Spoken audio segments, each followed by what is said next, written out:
Halo teman-teman, perkenalkan nama lengkap saya Franciscus Adriadinali, NPM 12180023. Saya mahasiswa Universitas Timur, Fakultas Pertanian Forum Studi Agribisnis. Di video kali ini saya akan sedikit menjelaskan tentang teori Heckscher-Ohlin atau sering disebut dengan teori HO.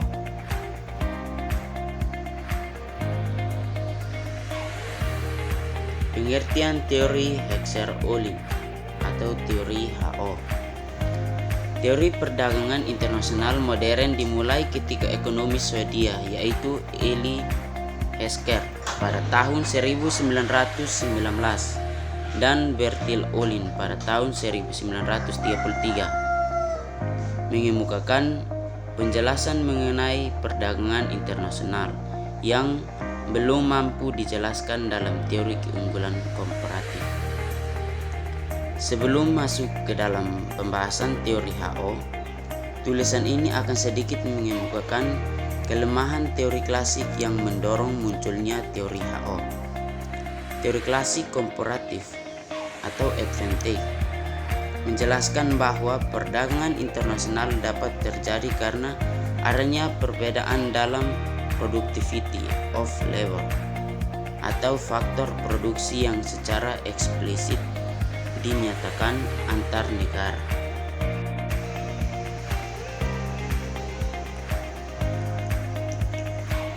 Teori HO kemudian mencoba memberikan penjelasan mengenai penyebab terjadinya perbedaan produktivitas tersebut.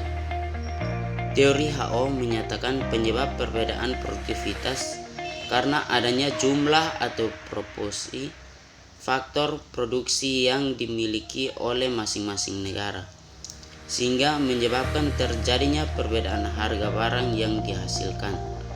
Oleh karena itu, teori modern HO ini dikenal sebagai teori proporsional faktor teori.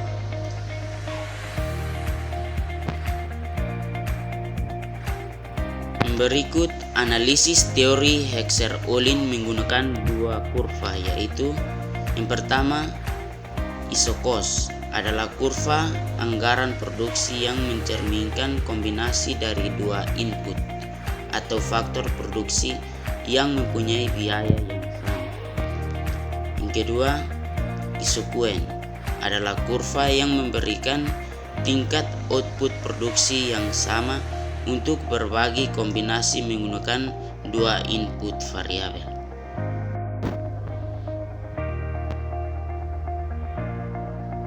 Berikut gambar kurva anggaran produksi isokos.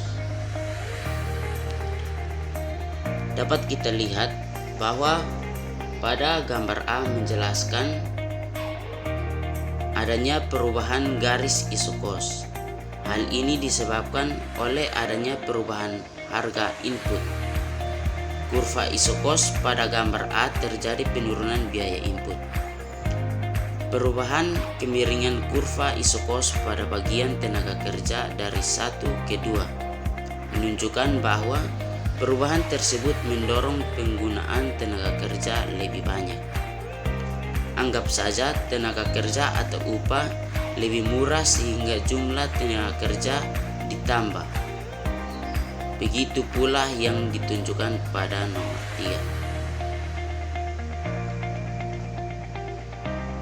3. Pada gambar B terlihat ada 3 kurva isokos, yaitu 1, 2, 3.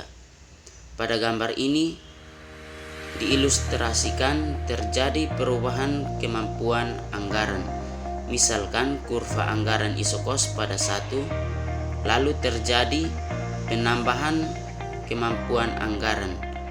Misalkan penambahan dana atau investasi, sehingga anggaran yang dapat digunakan untuk membeli mesin atau modal dan atau mengupah tenaga kerja bertambah. Pergeseran kurva isokosnya akan terjadi dari 1 ke 2. Bila anggaran perubahan ditambah lagi, maka garis isokos akan berubah ke 3.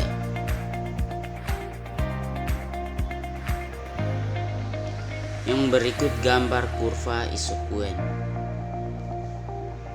Dari gambar yang kita lihat dapat dijelaskan bahwa kurva isokuen dengan sumbu Y berupa modal dan sumbu X berupa tenaga kerja.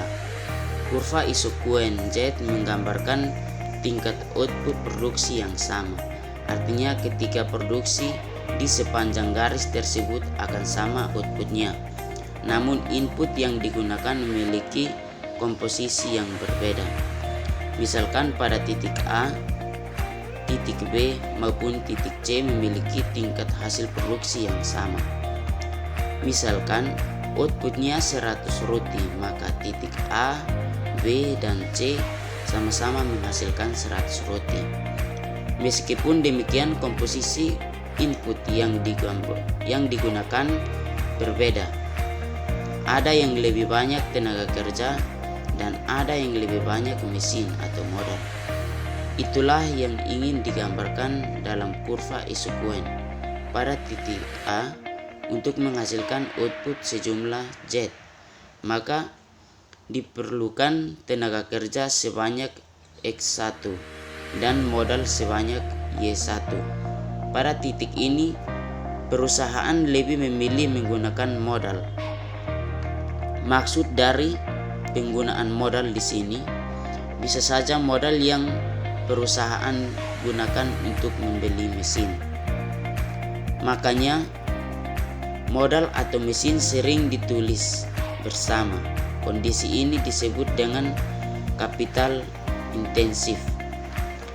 Pada titik B, perusahaan sedikit mengurangi penggunaan modal dan sedikit menambah penggunaan tenaga kerja. Pilihan seperti ini bisa saja dilakukan. Output produksi yang dihasilkan sama yaitu sebesar Z. Keadaan ini sering digambarkan sebagai kondisi netral bila seimbang antara pengguna mesin dan tenaga kerja. Pilihan terakhir yang diilustrasikan kurva isokuen di atas, yaitu pada titik C. Dalam kondisi ini, perubahan memilih untuk menggunakan lebih banyak tenaga kerja, yaitu sebesar X3, dan mengurangi penggunaan mesin menjadi Y3. Output yang dihasilkan tetap sebanyak Z. Kondisi ini disebutkan sebagai labor intensif karena lebih banyak menggunakan output produksi berupa tenaga kerja.